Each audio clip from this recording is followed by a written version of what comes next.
اعوذ باللہ من الشیطان الرجیم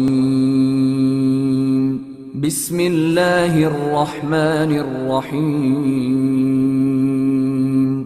تو دونوں چل پڑے، یہاں تک کہ جب کشتی میں سوار ہوئے تو خضر نے کشتی کو پھاڑ ڈالا۔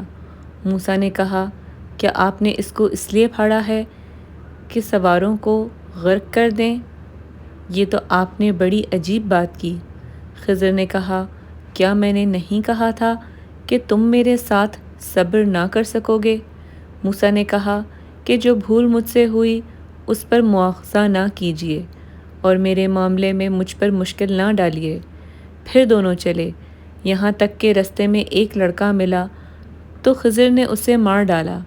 موسیٰ نے کہا کہ آپ نے ایک بے گناہ شخص کو ناحق بغیر قصاص کے مار ڈالا، یہ تو آپ نے بری بات کی۔ خضر نے کہا، کیا میں نے نہیں کہا تھا کہ تم سے میرے ساتھ صبر نہیں ہو سکے گا؟ انہوں نے کہا کہ اگر میں اس کے بعد پھر کوئی بات پوچھوں یعنی اعتراض کروں تو آپ مجھے اپنے ساتھ نہ رکھیے گا کہ آپ میری طرف سے عذر کے قبول کرنے میں انجام کو پہنچ گئے۔ پھر دونوں چلے، یہاں تک کہ ایک گاؤں والوں کے پاس پہنچے اور ان سے کھانا طلب کیا۔ انہوں نے ان کی ضیافت کرنے سے انکار کر دیا۔ پھر انہوں نے وہاں ایک دیوار دیکھی جو جھک کر گر رہی تھی تو خضر نے اس کو سیدھا کر دیا۔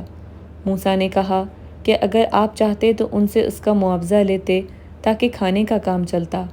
خضر نے کہا کہ اب مجھ میں اور تم میں علیحدگی ہوگی، مگر جن باتوں پر تم صبر نہ کر سکے میں ان کا تمہیں بھید بتائے دیتا ہوں کہ وہ جو کشتی تھی غریب لوگوں کی تھی جو دریا میں محنت کر کے یعنی کشتیاں چلا کر گزارا کرتے تھے، اور ان کے سامنے کی طرف ایک بادشاہ تھا تو وہ ہر ایک کی کشتی زبردستی چھین لیتا تھا، تو میں نے چاہا کہ اسے عیبدار کر دوں تاکہ وہ اسے ضبط نہ کر سکے، اور وہ جو لڑکا تھا اس کے ماں باپ دونوں مومن تھے۔